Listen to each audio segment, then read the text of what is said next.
great to see you here, and a huge warm welcome to Paul Merrick. Can you hear me okay, Paul? I can hear you perfectly fine. Can you hear me okay? I can. Fantastic. So I am really thrilled to have Paul Merrick here.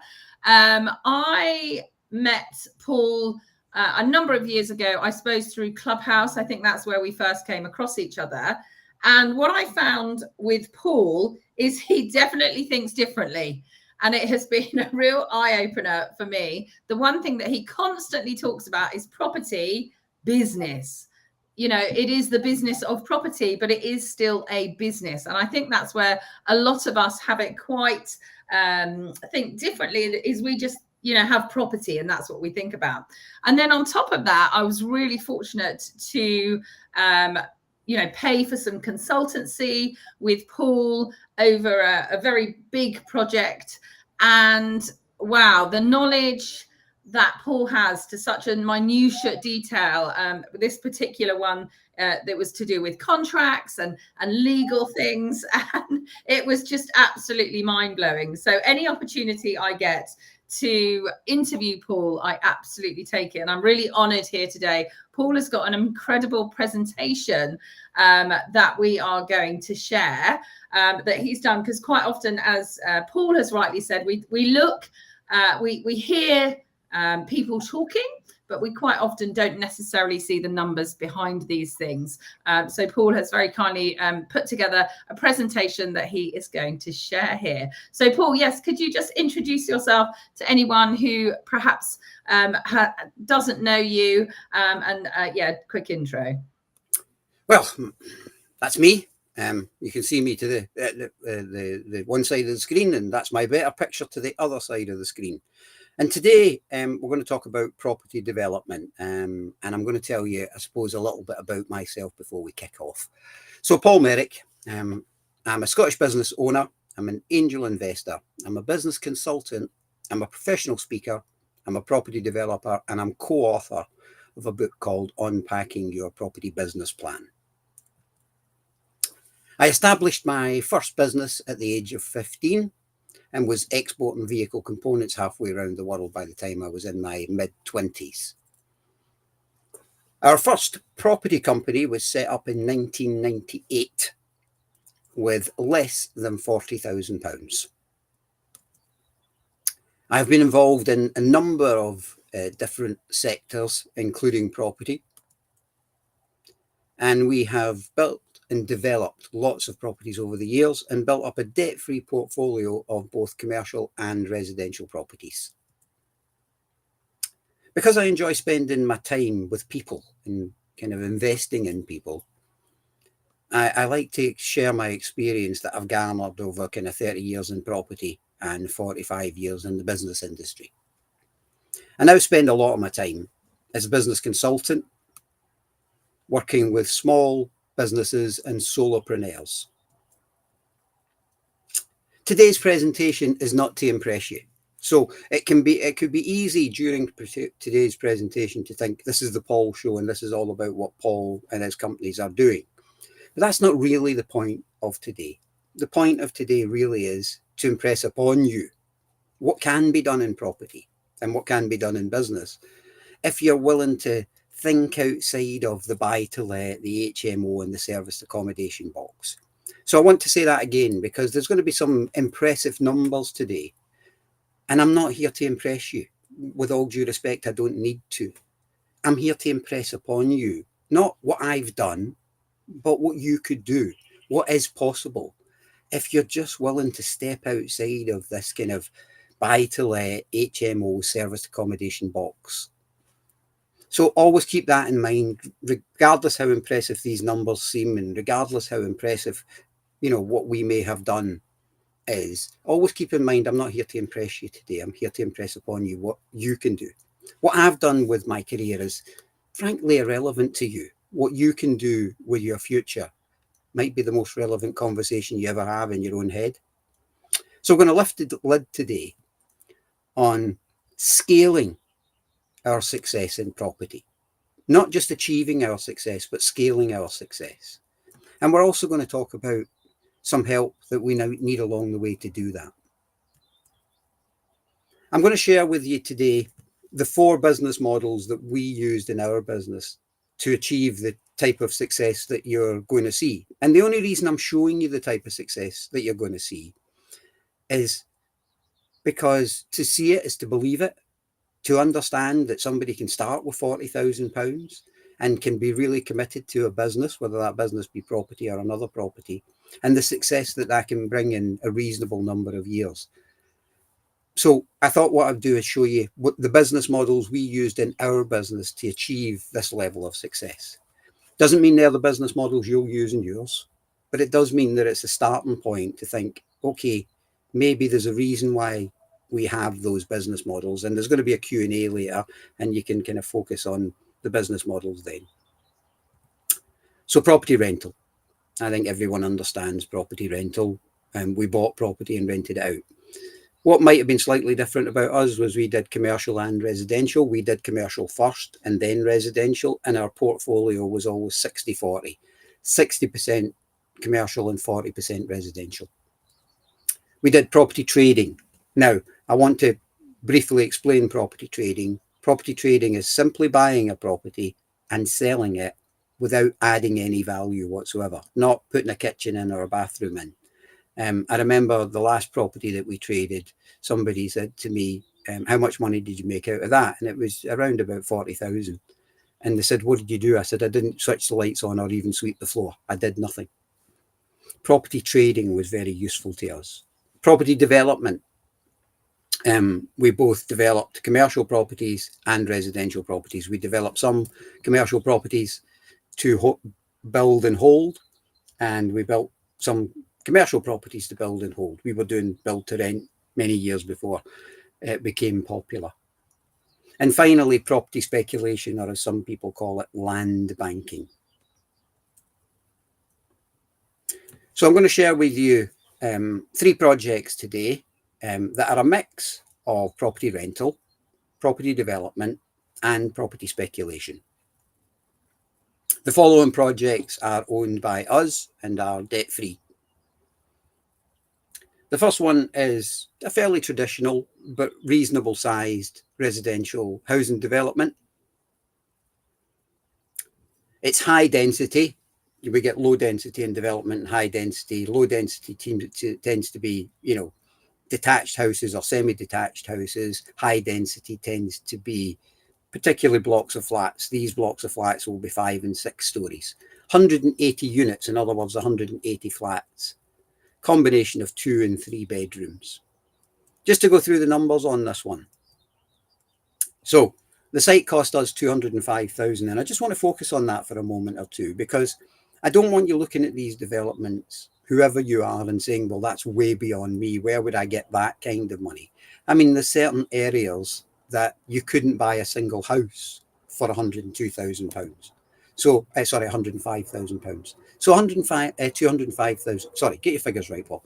There are certain areas where you couldn't buy a single house for £205,000. This was a whole development site for that money. So I think that is achievable for an awful lot of people. I'm not saying everyone, but it is achievable for a lot of people. With the benefit of planning consent, that site will be worth 6.5 million. Built out, the GDV will be around 26 million. And we are likely, when that development's done, to hold on to some of those properties as part of our build to let portfolio. I don't know if you have any thoughts or questions related to that, Emma. Yeah, absolutely, Paul. I mean, those are, quite dramatic numbers. I mean, how do you know? So obviously there's land, there's places around, but how do you know, where to buy potentially ahead of time? We'll cover that, I think, with the next one as well. So I'll answer that. I'll move on to the next project, and then I'll kind of cover that question, if that makes sense. So this one at the moment, it's not like it's sitting there and it's vacant land and it's doing nothing. Currently, it's a commercial property and it's let out for in excess of £100,000 per annum. So it's not like I took £200,000 and kind of, threw it into a piece of land without any revenue from it. It's just that we use the commercial income for a period of time in order to take that time gap that you're talking about, bridge that time gap that you're talking about between when it has a reasonable value for commercial and where it has a very strong value for residential. So if we take this commercial development, it's similar. So this is a 4.7 acre site. It sits kind of in a prime location, just in the outskirts of Glasgow. The red line outlines the size of the site that it is, so you can see that it's quite a big site in comparison to all the buildings round about. This is going to be a trade retail park. So what do I mean by a trade retail park? This is going to be for people like Howdens, Juicing, Plumline, Screwfix, etc. Adjacent to it is a traditional retail park, which has got people like B&M, etc. This is a 3D image of it. And I think this is a good thing if you're currently on Clubhouse, then this probably isn't working quite as well for you, but you can find us on YouTube and you can see us on Facebook, so you'll be able to see this 3D image. We get these 3D images made. This is not an overly expensive one, but we get these 3D images made for several reasons. One of them being that it gives the planners a clear idea of what we're going to do, and it gives the customers a good idea, the potential customers or tenants, a good idea of what the site's going to eventually look like. And whilst this will not be a perfect representation, it's a close enough representation that as we kind of move on, people will recognise what they've seen in the presentation. So 157,000 square feet of retail space, 157,000 square feet of retail space. This particular one, you know, like many things, was affected by COVID. We started this pre-COVID, and we were kind of locked down for a period of time, and that slowed the project down. And then the prices of materials, particularly steel, because as you can see, there's a lot of steel in this, went absolutely through the roof. And because we are not driven by having to pay, you know, huge bridging fees or huge borrowing fees, we can literally just mothball a project and let it sit, because the steel prices had went up so drastically just after kind of lockdown that it was going to cost an extra £2 million to build this. Now, as you'll see when we get to the final figures, that wouldn't have stopped it making profit, but it would have taken £2 million kind of off of the bottom line. And because we own the site, we just decided to mothball it, and we can do that because we bought the site at a reasonable value, and we can just mothball it for a period in time until steel prices have started to come back down again, which they are much more realistic now than they were previously. The numbers on this one, we paid $335,000 for it. That's all the costs. That's legal costs and stamp duty and all of the other costs involved. That's the site hours. Current market value of the site's about 1.2 million. That's before the benefit of planning consent. That's partly to do with buying at the right price in the initially, partly to do with the time that's passed since we bought the site. A combination of those two things has brought the site currently to about 1.2. In fact, we had an offer a couple of weeks ago on the site in those sort of figures. With the benefit of planning consent, it'll be around about 2.5 million. So we'll add about kind of $1.5 million in value by putting planning consent on it. GDV, 15.6 million. Rental income on this one. Now, you tend to use rental incomes on commercial property, not at 100% let, but at 80% let. So at 80% let, it will be 950. If we are privileged enough to have it as 100% let, it would be over £1 million per annum. So back to your question, which was kind of, how do you know when to buy and where to buy? Was that the essence of your question, Emma? Yeah, absolutely. Because, you know, you've talked a lot about, you know, you bought well. So this current one that you're talking about, you know, you purchased it at 335, and just with whatever time and buying well, it's now worth 1.2. Obviously, your original one you bought at 205,000 with a bit of planning. Now, presumably it's not normal planning, so that has cost, you know, a chunk of money, but clearly not, you know, £6.5 million to cost of that. So yeah, so how do you know what to look for, how to read the future, I suppose? Well, one of the business model strategies, use your own terminology, that we've used in our business for ages is following politics and not following prices. What I mean by that is, if you're following prices and you look at a particular area and you say, oh, look, the prices are going up, have went up in that area, you're talking about history. It's something that's happened, it's the past. Whereas really what you want to be is you want to be working out where is going up next. So what's happening in that area? So the 200,000 to 6 million, using round numbers, Emma, what was happening in that area was there was a lot of regeneration going on, and regeneration projects tend to bring lots of value to an area. And everybody wasn't aware that the kind of regeneration project was coming, but we were, because we were following politics. And if I give you another example of following politics, not prices, I remember a few years ago, I was reading an article in a newspaper. Do you remember newspapers? Physical things that you actually picked up. And I was reading an article in a newspaper about a new roadway being opened up. And I thought, that's interesting. And it was a couple of years down the line they planned this, but they had the budget for it. So I went to that area and we bought land. And this is, again, you know, is it affordable for you? You might have looked at those deals and thought, oh, that's lots of money. But we bought land for literally a few £1,000s per acre, you know, less than £10,000 per acre. And when the roadway was built and that became a commuting area, we then sold that for 6 figures per acre. So it shows you that following politics, not prices, is the key to kind of making what we'd say larger amounts of money. Does that make sense? Yeah, I mean, I understand the words that you're saying. I don't necessarily understand how to implement that necessarily, but we have had a question. I know we want to sort of wait a bit, but I will just let you know, because I know you can't see the screen. So Toyosi, I hope I'm saying that correctly, Toyosi, has said, what was the buying strategy for the trade retail part? Was this an auction purchase? No, we bought that directly from the Scottish Executive. So we tend to, so we have bought from the Scottish Executive, we have bought from the NHS, we've bought from the MOD, we've bought from, a lot of our properties have come through administration. So the property that you've seen initially, the £200,000 one, that came dealing direct with an administrator. Strangely enough, we have bought at auction, and I have no issue with buying at auction, but we bought those ones kind of direct to vendor, as you would call it, but the vendor tends to be really big companies.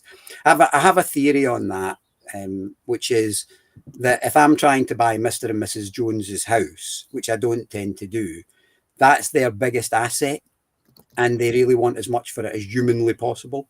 Whereas if I'm buying larger companies' liabilities, you know, property they no longer need or want, then that helps me a great deal in my purchasing. Does that make sense? Yeah, definitely. And it's Toyo. She said, hey, Paul, it's Toyo from Clubhouse. Hi, Toyo. Long time no speak. So, in terms of kind of moving forward, if you've got any kind of questions, just before we kind of move on to the next one, which is the one I'm kind of most excited about presenting today, because I think it's a real opportunity in property going forward. Fantastic. Yeah. So I've had a few people coming back on now. So Scott Weir saying hi. Toyo has said Paul is a legend. I mean, yeah. So just going back to this, so we've talked about, you know, you have your buy to lets, you've got your HMOs, you know, small developments. I mean, these are quite a huge jump to this. So for me, when you talk about following politics and not following the pricing, do you feel that that's just, you know, years of experience that you've done, or? No, I think it's doing things a different way, Emma. Right? You know, you talk about these projects, and I want to make this point yet again. You know, it's like fantastic, great for you, Paul. Right? You know, I'm sure there'll be people who listen to this and go, "Great for you, Paul." Anyway, I'm going to wait to buy a, you know, 2-bed buy to let. Right? But actually, particularly in certain parts of the country, that 2-bed buy to let is not a huge amount of difference of money than the amounts of money that we've bought some of these projects for. And you'll see that when we move on to the next one. It's, are you willing to think outside of that box? Or do you listen to presentations like this and think, great for him, however, I'll go back and I'll buy my 2-bedroom buy to let because that's what I understand. I think we'll have to be willing to understand something new, which brings me into my next presentation, the BESS, or battery energy storage. Now, I've got to say to you, Emma, a year ago, I knew very little, or about the same as you or anybody else in the audience, about battery energy storage and its relationship to property and the whole renewables relationship to property. However, an opportunity came up with one of our sites, and we had the opportunity to do battery energy storage on it. Now, I had two choices at that point in time. I could have handed it over to a developer who already did battery energy storage and made a reasonable amount of money, or I could put my learning cap on. I could be prepared to stand outside of my box, right? Because we all have this, you know, box of limitation, if you like, right? I had to stand outside of my box. You know, I'm a 61-year-old man, and this whole renewable energy wasn't even around 30 years ago when I got involved in property, or 45 years ago when I started in business. But I was willing to step outside of my comfort zone and go and learn about it. And boy, have I been on a learning curve. And let me show you what that learning curve actually means in terms of pounds, shillings, and pence. So we've got 50 megawatts connection. Now, just to give people an idea of what that is, a really big battery energy storage facility would be 150 megawatts. A small one would be maybe 5 or 10. So 50 is a reasonably good size to start with. If I tell you what 50 megawatts would run in terms of houses, it would run a small village or a small town. So it's a good size facility. This is a layout. We own a much bigger site that this will be part of. And this is the layout of the battery energy storage. This is the type of thing. This is an artist's impression for the planners of what battery energy storage may look like. It's essentially storage containers, and inside of each storage container is battery cells, and depending on how much wattage you have or megawatts you have, depends on how many of these containers you have. The numbers on this one, again, let's leave the kind of big numbers and what it's worth today, but let's start with the cost. So we bought this site at £71,000 per acre. I don't think if you're getting involved in property that £71,000 per acre sounds an unachievable amount of money for most people. And we're only going to use up to about 2 acres on this. So, you know, £140,000. I would think if you're serious about doing property, that's an amount of money that you could get your hands on.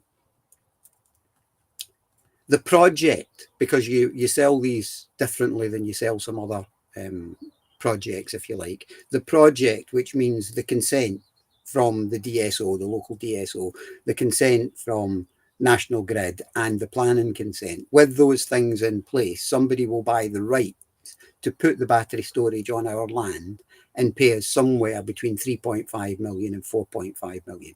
Depends on the price of energy, on the kind of day, month, or year that you're kind of doing the deal. You sell these per megawatt. So the lowest per megawatt's been about £57,000. The highest has been 157. We're currently sitting around about 95 per megawatt. May drop down to 85. So somewhere between 3.5 and 4.5 million. GDV on this is 55 million. We are very unlikely to build this out. We are much more likely to partner with a specialist in this industry and do some kind of deal. And then we'll lease them the land on a 45-year lease, somewhere between £75,000 per annum and £100,000. I say somewhere between 75 and 100 because when you do these deals, you can either take more money up front, so we could maybe charge 5 million, but only charge them 75,000 per annum, or you could charge them 4 million and end up with, you know, another 100,000 or another 25,000 pounds per annum over at least a 45-year period. So let's just look at those projects and look at what the land values and project values are at the moment. For what I would say is a relatively small amount of money, are probably the value of a reasonable sized house. So if you look at what we've spent 205,000, we've spent 335,000, we've spent 140,000. And the sale values of those projects as we sit here today is around about 12.5 million. Now, I'm not saying that again to impress you. Oh, look, Paul's done 12.5 million. Isn't he clever? Right? You're clever too. But are you clever enough to stand outside of this box that you're currently in, where you only think about buy-to-let, HMO, serviced accommodation, or some of the other things that are being bandied about? Or are you prepared to think differently?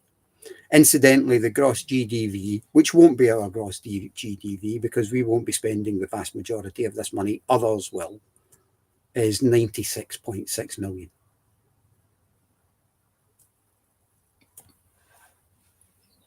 Back to you, Emma.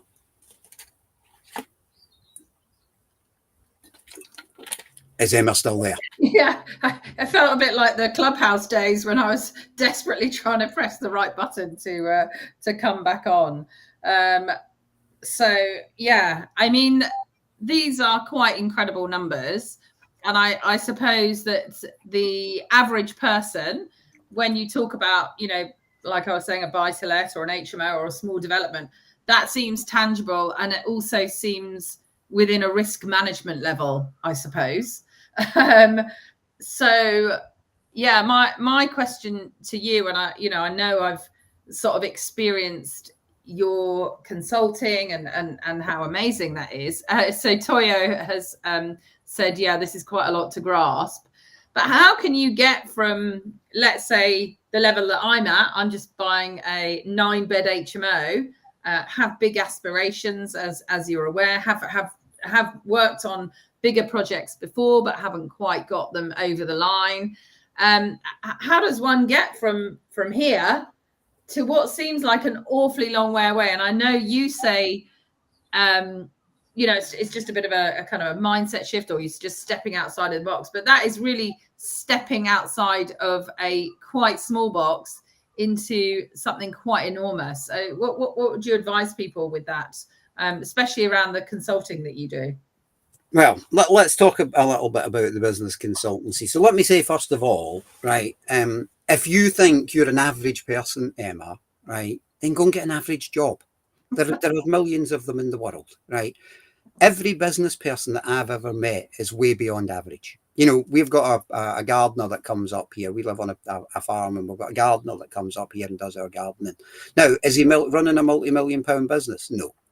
Is he running a successful gardening business? Yes, he is. Is he an average person? No, because if he was an average person, Emma, he would be away being a gardener for somebody else. So firstly, I don't believe, certainly as a business consultant, certainly in property, certainly meeting other business people, I don't think I've met the average person who's in business. We have to be extra special to want the stress, the hassle, the responsibility of running our own business. Now, I'm not talking about the occasional buy-to-let landlord who, you know, has a full-time job, but, you know, buys a flat and says, well, I'll let the tenant pay for that, and it's some retirement person, some retirement bond for me. They may well be, as you quote it, I wouldn't call them that, but they may well be average. They want an average life. They want an average amount of success. They want an average job. Most of the business people I've met, be them small business people, be them huge business people. And I've had the opportunity throughout my career to meet not only multimillionaires, but also the privilege to meet billionaires as well. And none of them have been average. So the first question I would ask you to ask yourself, and it's one of the first questions I do ask people when I become their consultant, is, do you look in the mirror and see the average person? or do you see somebody with the potential to be way beyond average? Because if you see an average person, then go and get an average job.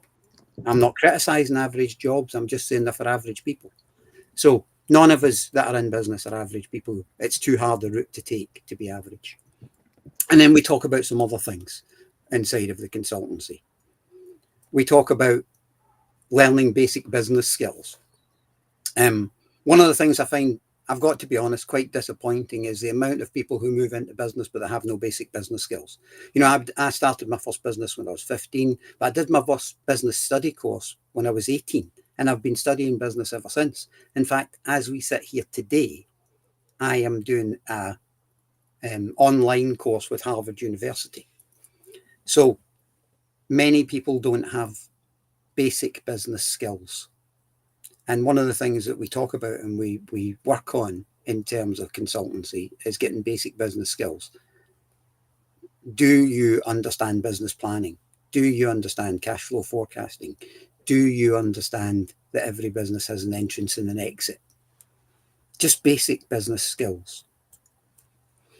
The other thing that happens when people dive from that world of employment into self-employment is they quite often end up having no work-life balance. They're all work and no life. And it's important that when you do this big jump into real business, that you build a work-life balance in there from day one. Don't think it's going to happen later, because it won't. If you're all work from day one, you'll probably be all work on, the last day. Happiness levels at work.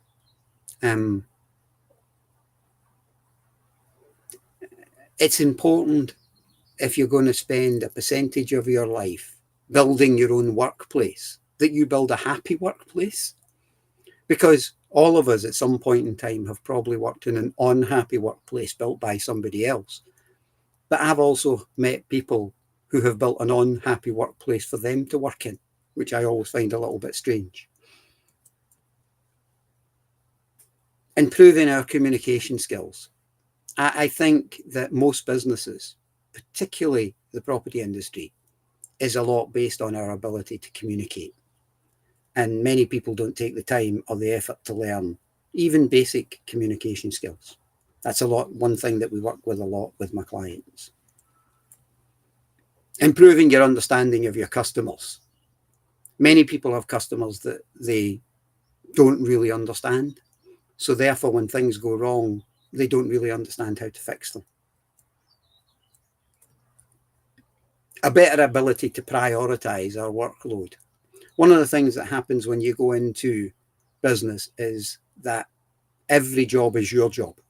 I remember speaking to a chap. I was doing some consultancy for an estate agency, and I spoke to a chap, and he'd come out of corporate and he'd moved in and bought a franchise. And I was working with him to improve his skills in terms of running a business. And I went in one day and he was really frustrated. And I said, "What's the problem?" And he said, "I came in this morning and there was no paper in the printer and there's no toilet paper in the toilet. When I worked in corporate, those things were done for me." And one of the things that many people don't understand is when you run your own small business, everything is your workload.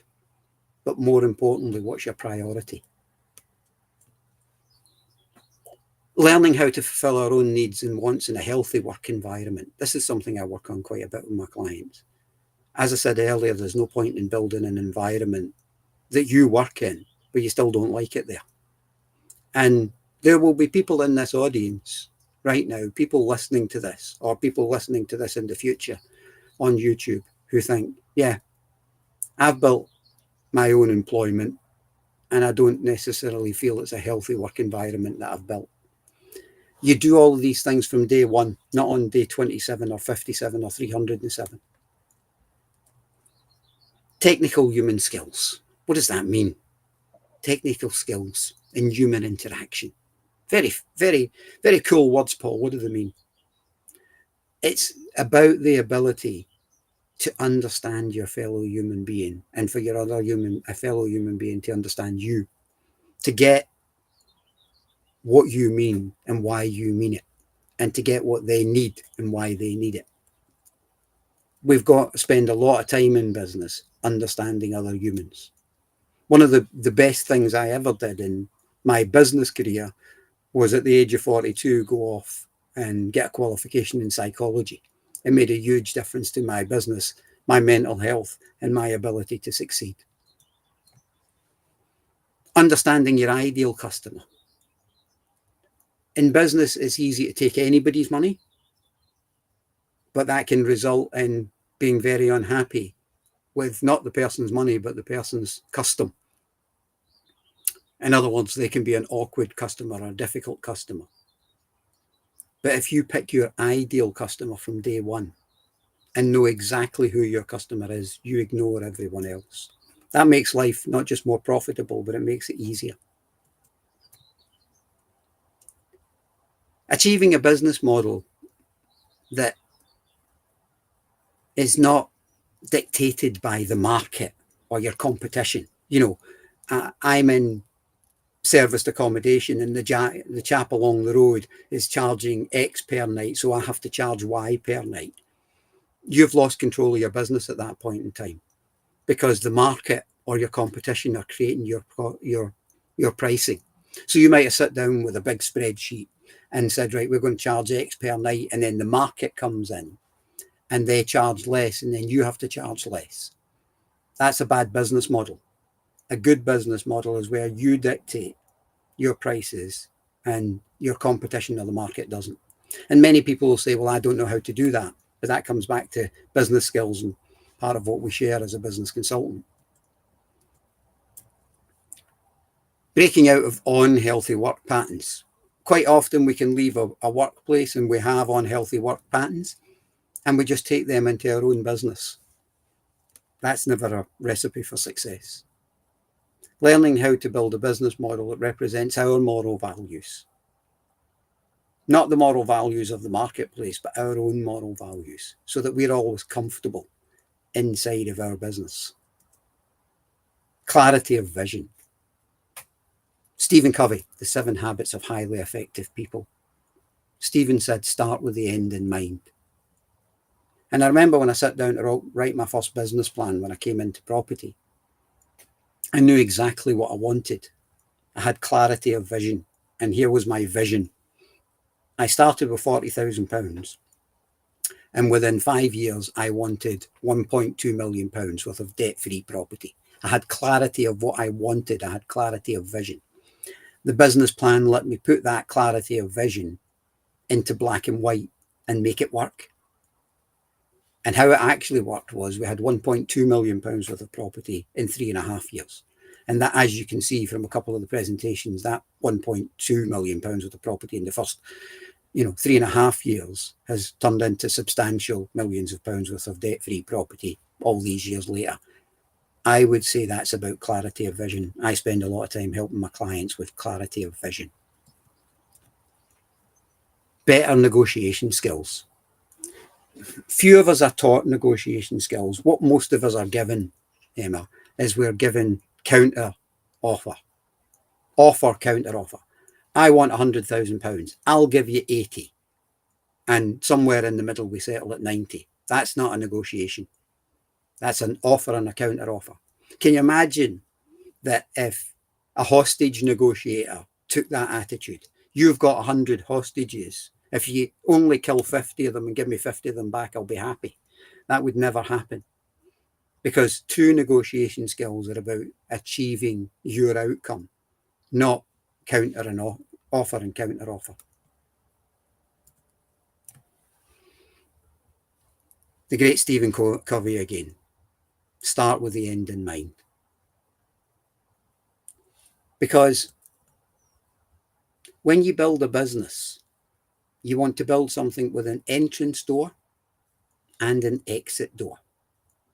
When you're finished building that business, whether it takes you a year, 5 years, 10 years, 15 years, 20 years, however many years you want to be in that business, there should be a clear exit where the business is worth more than the time, effort, and money you put into it.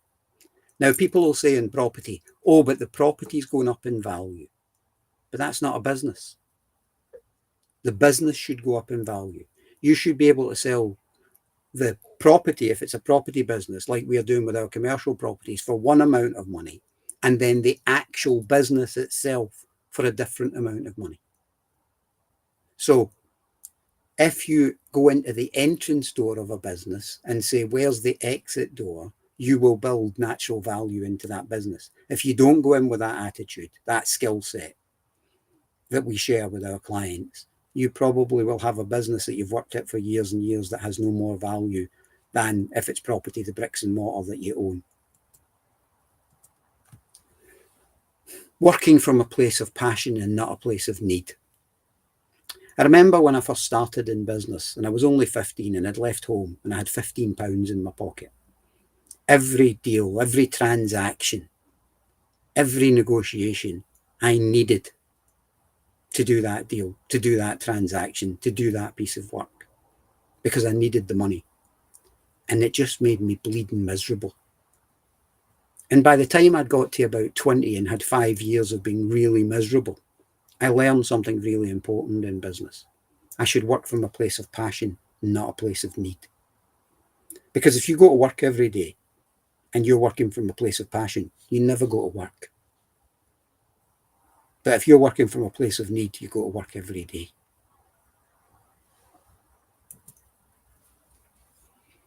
So there are some of the things I work with my clients, Emma, in terms of being a business consultant, that can help you step out of that mindset of what I call a Me Too business. So a Me Too business is, you know, Fred along the road is doing this, I can do it too. Or I heard this man on the internet doing this, I can do it too.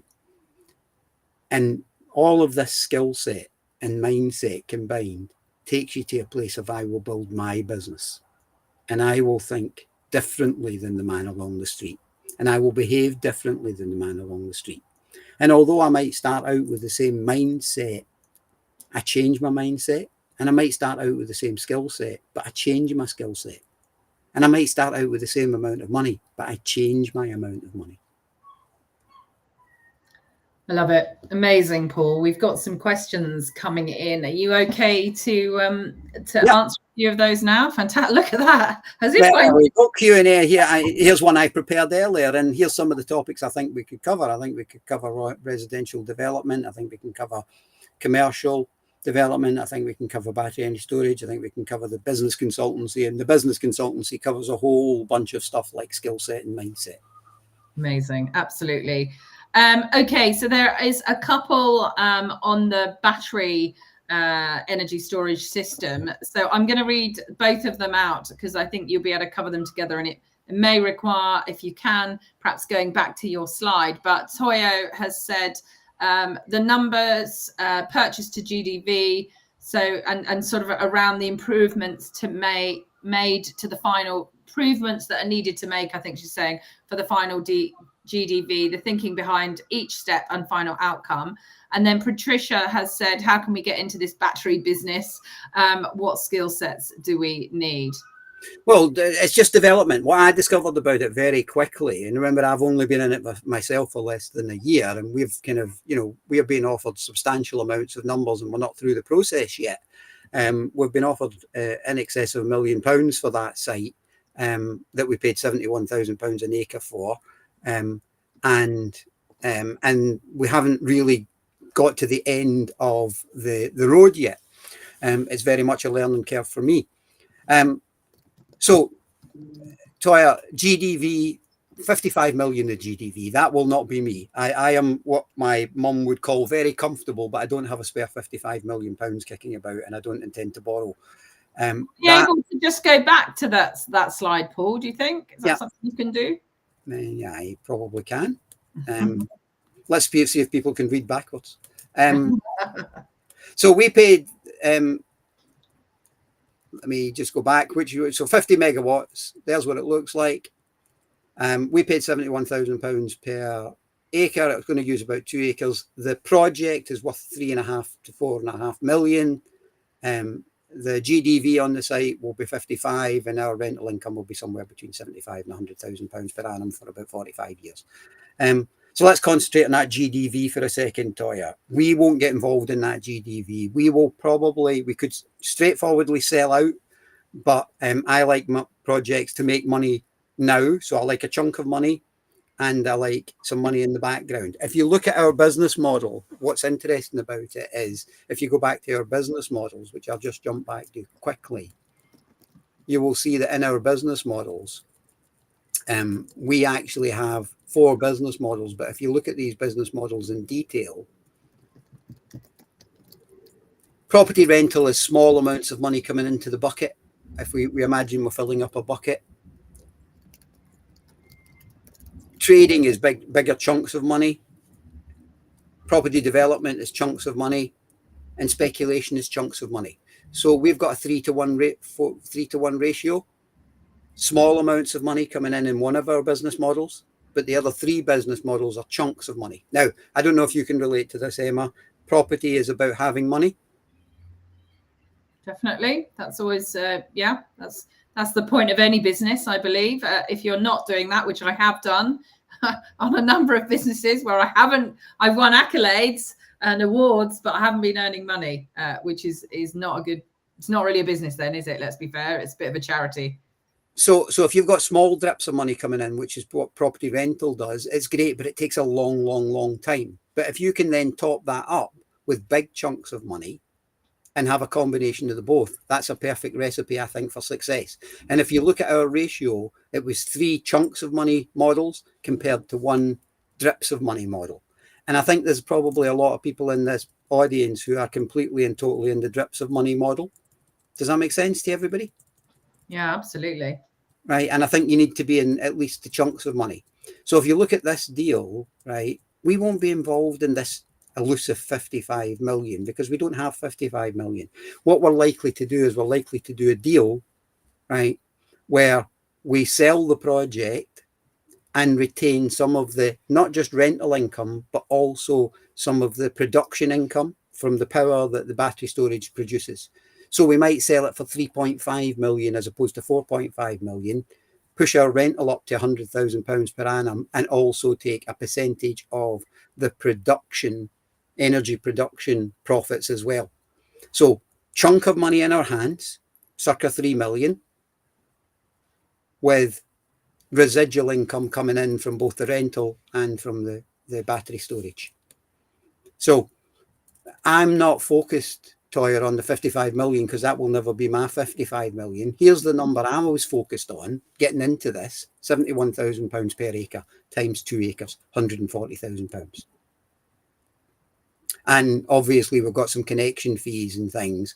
We'll probably be into this in total by the time we sell it out for in excess of 200,000, maybe 220, 230,000 by the time we sell it out for 3.5 million. But that will be piecemealed. And if we were looking for outside investment, you can see at this point where we've got our connection, that investment would come quite easily. So really, you know, if we weren't self-funded, we could probably have done this whole thing with other people's money. Because don't get caught up in this is what I said at the beginning of the presentation, don't get caught up in the big numbers and the Paul show, right? I'm very privileged, I'm very hardworking, and on a good day, I'm a little bit smart. But forget the 55 million, because the 55 million means nothing to me, Toya. I won't be part of the 55 million or borrowing it.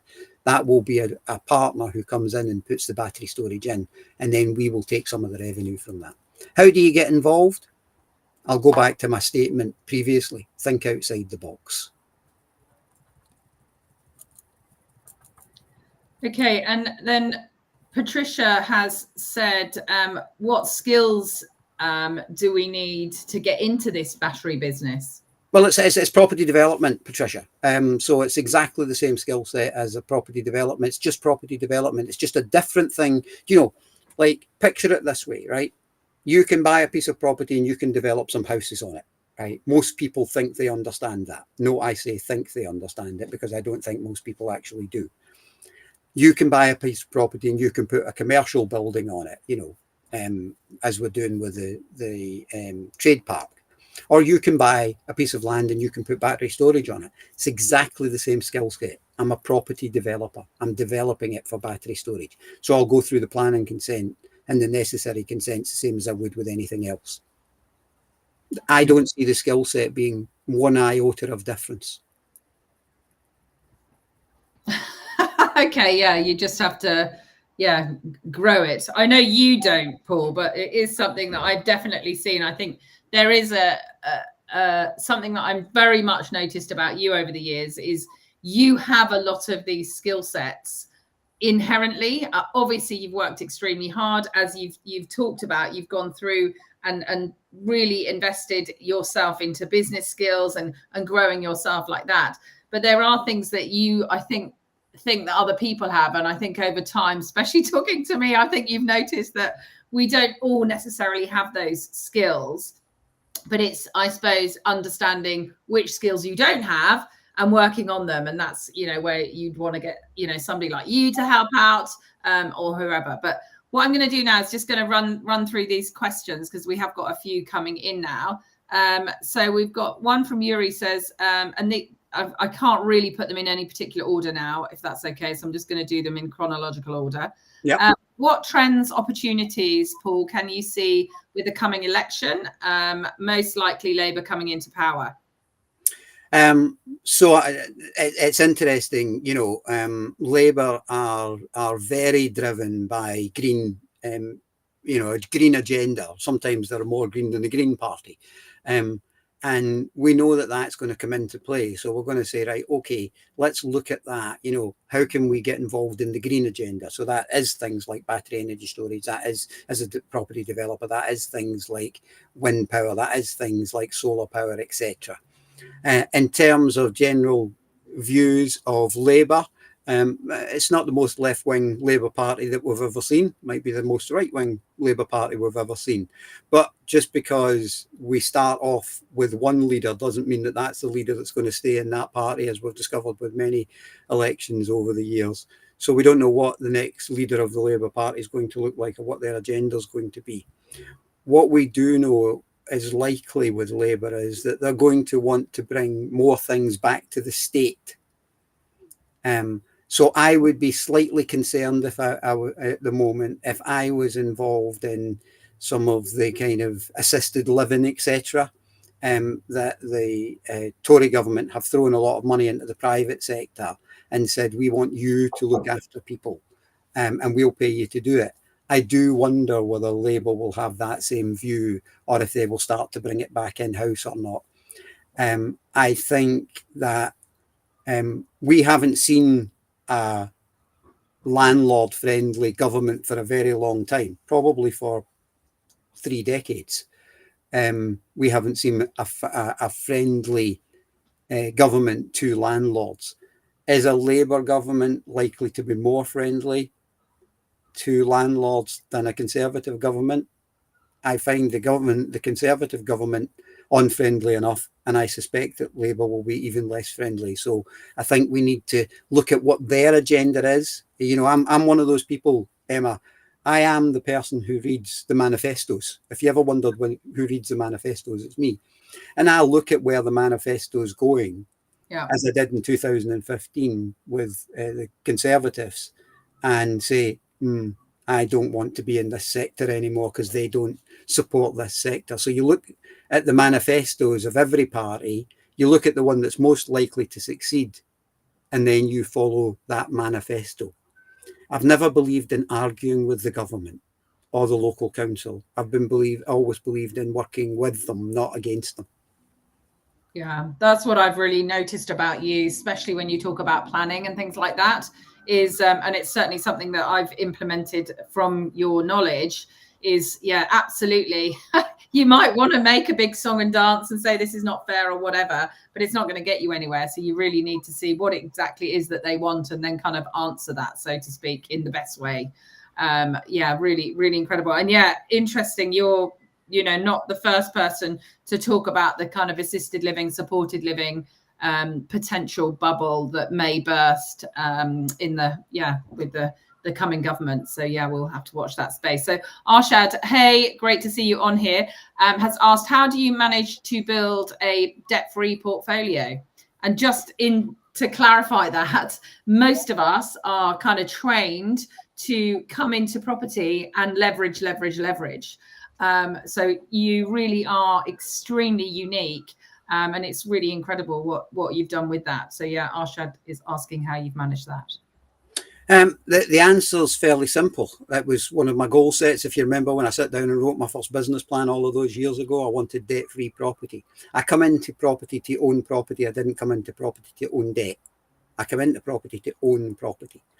Now, one of the things about that, and it goes back to what I was talking about making chunks of money, Emma, right? If you're not making chunks of money in whatever your business model is at the moment, you're getting, rental coming in, slow and steady.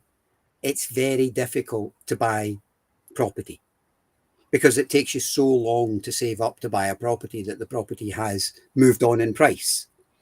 However, if you have got a business model as we did from day one, which was 1 part small drips of coming into the bucket and 3 parts big chunks coming into the bucket, then it makes a big difference. So if I go back to the story I was telling earlier on about buying the land for, a few £1,000s an acre and selling it for 6 figures, we made over 500% profit on that deal. Over 500% profit.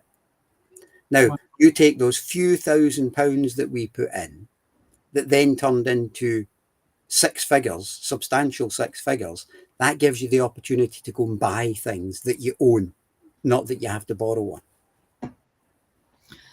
Yeah, amazing. Yes, incredible. Okay, so from Robin, has said, afternoon, or Paul, when factoring in staffing needs and capacity building into the business, how would you go about facilitating full-time staff before the company has the ability to pay them a salary? I'm a great believer in sweat equity. I'm a great believer in that if you've got a really good business idea and you've got a really good business concept, you can bring sweat equity in. So you can bring people into the business and give them shares as opposed to giving them money. What tends to happen with that is you get a much higher quality of person, no disrespect intended, because that person's already in a financial situation where they don't need your money every month. So they've got some kind of proven track record that they might be good at what they do because they're already earning money from wherever, right, that they can afford to give their sweat equity. Is this making sense to you, Emma? Yeah, absolutely. Absolutely. Whereas if somebody comes to you, and it's much easier to get somebody on your board of directors in sweat equity than it is to get a cleaner on sweat equity. Because most cleaners need the money every month. No disrespect to cleaners. But a board member perhaps doesn't. So it's that skill set and mindset and getting them to believe in your product. One of the things I've always been, you say I've got some natural skills and I would deny any of that, Emma. I knew you would. I've worked very hard to get any skill that I might have, right? And, we took a business consultant into our business at a point in time where people said I couldn't afford one. And I said, I can't afford not to have one because I know where I want this business to grow to. So skill set comes, from hard work, right? But one of the skill sets that I have is I can get people to believe in my products and my services. And one of the reasons for that is because I believe in them wholeheartedly. Fantastic. Next one is again from Toyo, and this I've got a long list of questions and I'm aware of time, but this is going back to your battery storage scenario, and her question is, is it slightly easier to enter the market in a place like Scotland rather than other parts of the country, for example, London? Yeah. Well, I'm going to answer that question like a politician, Toya. I'm going to answer a different question, right? When I first got involved in business, I had a property, I had £40,000, right? And when I first got involved in business, I had £15, right? And it's hard to believe that that's turned into the types of figures that you're looking at today. And remember, this is only 3 of our projects. It's not all of our projects. And I never let location, i.e. where I lived, influence where I did business. If I was going to produce widgets tomorrow morning and I could produce widgets in Scotland and they cost me £10 a widget, and I could produce them in Birmingham and they cost me £2 a widget, then I would be doing business in Birmingham. A lot of people have this on my doorstep mentality. I'll tell you a great story. Many, many years ago, I was driving outside of a beautiful town called Stirling in Scotland, a beautiful place. And I drove outside the main kind of drag, and I'm driving along the road, and there was this bicycle shop in the middle of nowhere. And being a business consultant and being a business orientated person, I thought, that's a strange place to have a bike shop. And this was kind of pre-internet, if you like, or pre the prevalence of internet we have now. So I stopped my car. I don't ride bikes at all. And I went into the bike shop and I had a look round, and there's some wonderful bikes. And I got chatting to the guy behind the counter who owned the shop. And I said to him, so this your shop? And he said, yeah. And I said, I take it you're a bike. Oh, I'm a bike fanatic. I said, right. This is an interesting place. Stirling, for a start, is it's a reasonable sized town, but it's not gigantic. And you're on the outskirts of all the shops. Why are you here? And he said, oh, I live just round the corner, and this was convenient for me. And I smiled, and I got back in my car, and 6 months later, I drove past the shop, and guess what? It was empty. Shut. So I don't know whether you can hear this, Toya, or not, but your physical location has nothing to do with your business's location. And if you confuse the two, you might well have a closed bike shop. And just, I'm just aware, are you all right just to have a couple more questions, Paul? Yeah, I'm fine, Emma, as long as you are. It's 3 minutes past 1. I know you're quite prompt on your timing, but I'm quite happy to take more questions. Okay. So, I mean, you've obviously spoken today about these 3 different projects, and gosh, there's just many, many questions to ask. But with the, as you have the battery storage one, and that's the one that, you're really excited about. It's very new. You've had a huge amount of learning. But let's say going back a year, and I may even be answering my question, but going back a year, this was totally new. This was a new venture, and it is, inherently a new thing. How did you decide that it was okay to spend, 140 grand on this? Had you already pre-vetted this model? What is required? It's, I've seen a few things, but certainly, what made you decide to go forward? So is there a path that you would go through to ensure that this is the right deal for you? Because I know you haven't mentioned, but I would presume over the years, there may have been a few deals that haven't worked so well. I think that real success in business, I think you can, so let's define no success, some success, real success. Yeah. No success is I tried something, it failed, I went back to my day job. Yeah. Some success, I've got 2 buy-to-lets and they bring me in some money, but it's not going to change my life and it's not going to replace my salary. And then real success is I'm going to make a real business out of this, that we don't think in tens of pounds or hundreds of pounds or thousands of pounds. We think in millions. And just let me caveat that, right? I didn't start my life off as a millionaire. I started my life off as a thousandaire. What do I mean by that? I looked at businesses when I had nothing that I could make thousands from. So my aspiration at that point in time was to be a thousandaire, not a millionaire. And I think some people get too caught up in the big picture and not enough in the small picture. But to get to that success, where it's a thousandaire, that point where it can become your job, that point where it can become your career, that point where it can become a real business that you can sell on, that takes risk. And the difference between an investor and an entrepreneur is an investor wants to make sure that the first and foremost thing they do is protect the money that they have. They don't want to lose a penny. That's an investor mindset. An entrepreneur stroke business person's mindset is, I am willing to risk everything I have to get everything I don't have. I am willing to risk everything I have today to get everything I don't have today. They're two different mindsets. And if you go into something like battery storage or property development with an investor mindset, how do I protect the money I have? I would suggest that you fall into either the first or the second category. But if you're willing to risk everything, then you will likely succeed. But more importantly, you will be a true entrepreneur. Wow, that is amazing. And I presume Margaret Ann is in complete support of that as well? On occasion.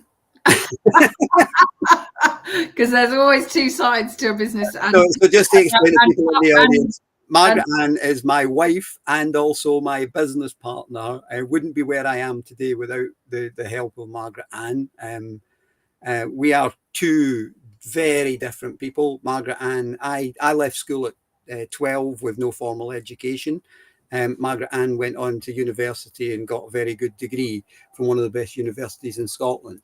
We are very different people with very different skill sets who don't always agree on the next move forward. And I think inside of a business, that is very healthy. Inside of a marriage, slightly less healthy, but inside of a business, very, very healthy.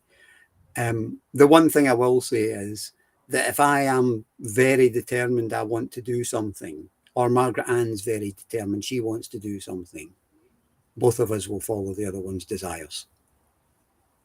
Yeah, that's really powerful. Thank you. Arshad has asked a question. These deals are hugely impressive. What's been the best deal you have done? Marry Margaret Ann. That's a great response. Best deal I ever did. I don't know if Arshad is married.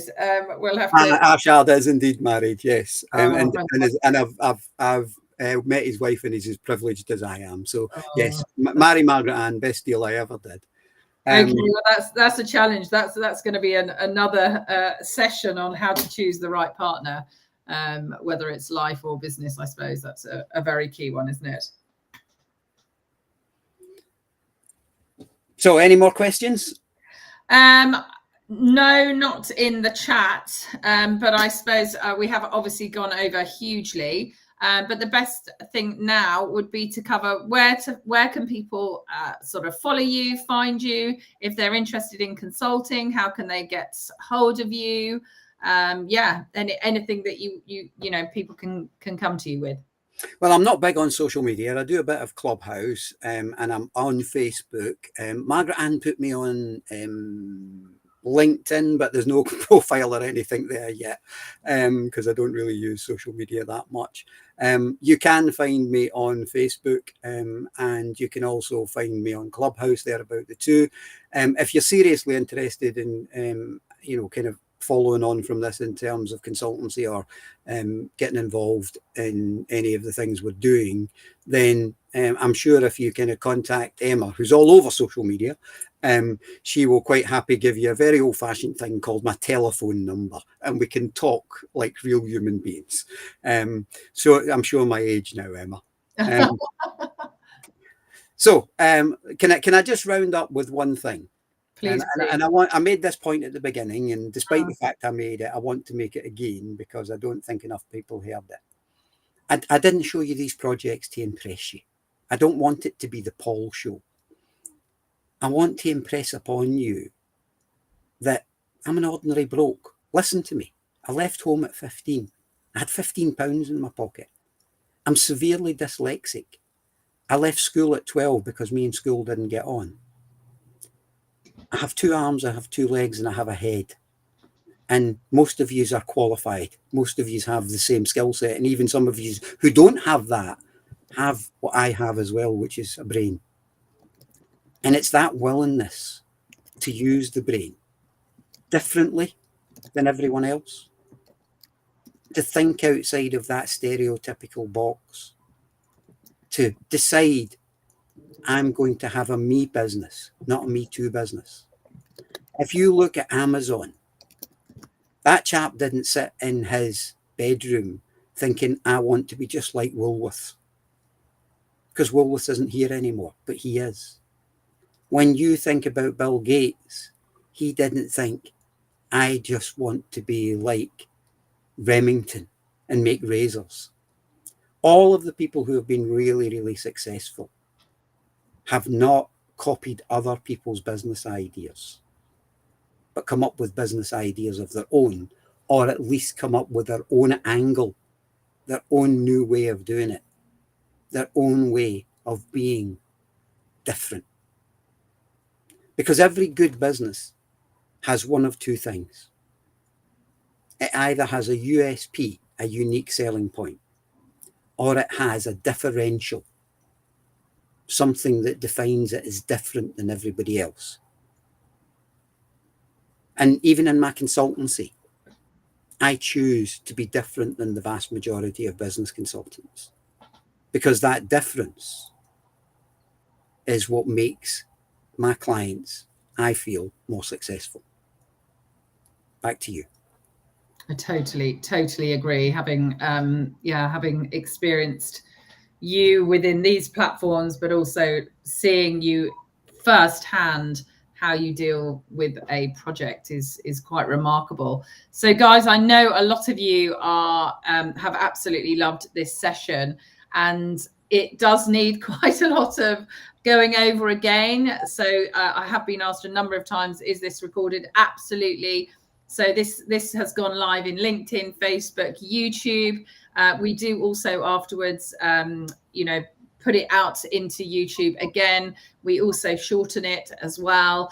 So there's multiple elements that if you've only got sort of 10 minutes to view. So please do come back and go back over this again from any of those platforms. And again, Paul, thank you so much for your time.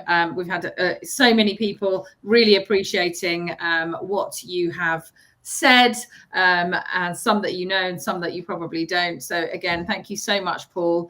And we'll look forward to following these projects and hearing, where you exit, how it's gone. And cannot wait. Thanks again, Paul.